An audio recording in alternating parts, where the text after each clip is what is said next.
అమెరికాలో భారతీయుల భద్రతపై తానా ప్రతినిధులు కూడా విచారం వ్యక్తం చేస్తున్నారు.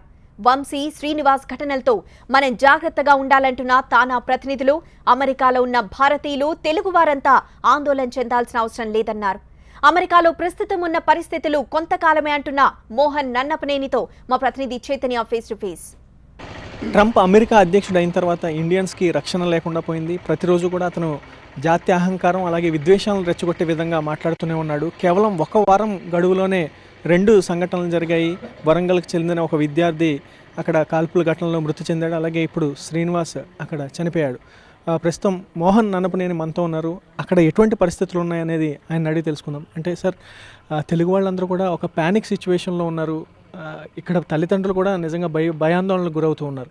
ఏం జరుగుతుందో తెలియట్లేదు. అక్కడ ప్రతిరోజు ఏదో ఒక ఘటన జరగడం, విద్యార్థులు చనిపోవడం, ఏం జరుగుతుందండి? ప్రస్తుతం అమెరికా ఒక డెలికేట్ సిచ్యువేషన్లో ఉన్న మాట అయితే వాస్తవం. ట్రంప్ వచ్చిన తర్వాత కొంతవరకు జాత్యాహంకారం సంఘటనలు 1-2 జరుగుతూనే ఉన్నాయి. ఇది మాత్రం డెఫినెట్గా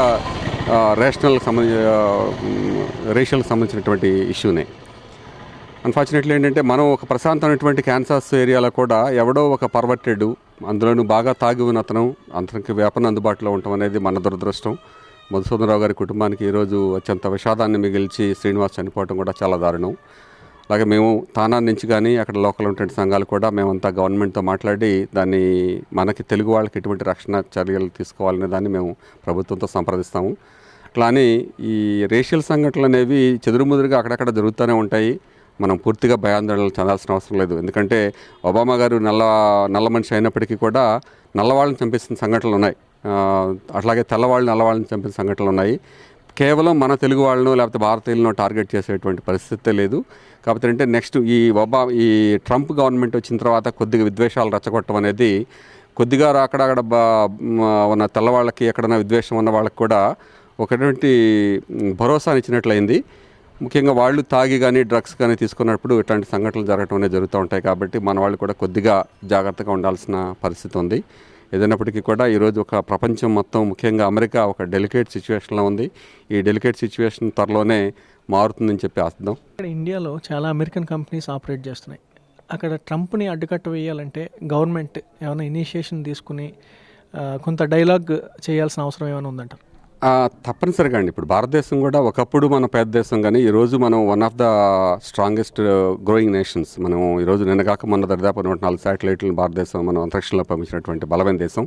అమెరికాకి మన అవసరం కూడా ఉంది. కాబట్టి మన వాళ్ళు మాట్లాడుతున్నాం. External affairs minister Sushma Swaraj గారు కానివ్వండి, అటు మోడీ ప్రభుత్వం కానీ డెఫినెట్గా మాట్లాడి అంటే ఇప్పుడు అక్కడ మీకు మన భారతీయులకి రక్షణ కాదండి, అక్కడ ఇమిగ్రేషన్, ఇప్పుడు ఆ కంట్రీ అనేది ఇట్స్ బిల్ట్ ఆన్ ఇమిగ్రెంట్స్.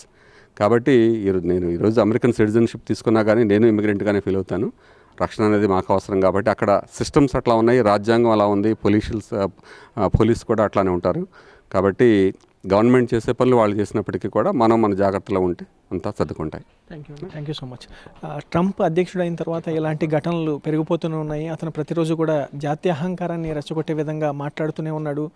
ఒక్క వారంలోనే 2 ఘటనలు జరిగాయి. అయితే మన జాగ్రత్తలో మనం ఉండటం వల్ల కొంత ఇలాంటి సంఘటనలు జరగకుండా ఆపొచ్చు అని చెప్తూ ఉన్నారు. అలాగే ప్రభుత్వం కూడా చర్చించి అక్కడ ఉన్న తెలుగు వారికి రక్షణ కల్పించడానికి అమెరికన్ ప్రభుత్వంతో మాట్లాడాల్సిన అవసరం ఎంతైనా ఉందని మోహన్ నన్నపనేని అభిప్రాయపడుతూ ఉన్నారు. కెమెరా పర్సన్ రమేష్తో చైతన్య టీవీ, హైదరాబాద్. కాన్సస్లో జరిగిన దుర్ఘటనలో శ్రీనివాస్ మృతి చెందగా అలోక్ మాడసాని తీవ్ర గాయాలతో హాస్పిటల్ పాలయ్యాడు. ప్రస్తుతం చికిత్స కొనసాగుతోంది. అలోక్ మాడసాని తండ్రి స్పందించారు. ఆయన ఏమన్నారు ఒకసారి చూద్దాం. మేము actually we are in a shock.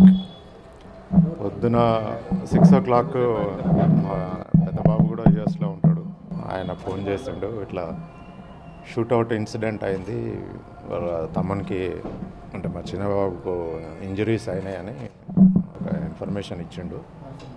So actually మేము ప్యానిక్ అయిపోయినాం, షాక్ అయినాం. బట్ సమ్హౌ లక్కీలీ మా బాబు షూటింగ్కి వెళ్ళి ఇంజరీస్తోనే ఎస్కేప్ అయ్యిండు. అన్ఫార్చునేట్లీ వాళ్ళ ఫ్రెండ్ శ్రీనివాస్ అనేట ఆయన క్యాజువాలిటీ ఈ lost his life. We are very sorry and వాళ్ళ ఫ్యామిలీకి ప్రగాఢ సంతాపం తెలియజేస్తున్నాం.